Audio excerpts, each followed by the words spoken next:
ВМРО ДПМН денес говореа за бонбон на бизнисите на Венко Филипче во Бугарија, кои според нив отвараат врати за нови бизнис делки со заеви таму.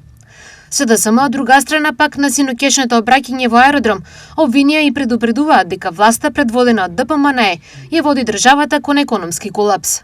Венко Филипче со бугарските фирми со бонбона бизнис за Бугарија.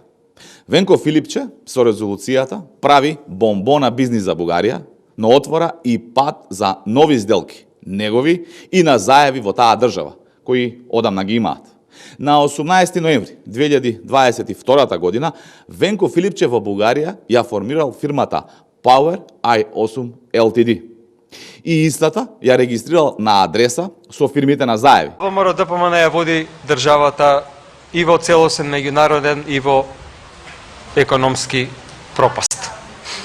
Економските политиките се катастрофални, просечната плата 3 месеци поред се намалува, за повеќе од половина се намалени странските инвестиции, паѓа индустријското производство, се намалува бројот на вработени во компаниите, околу 12.000 фирми каснат со месеци со исплатата на платите.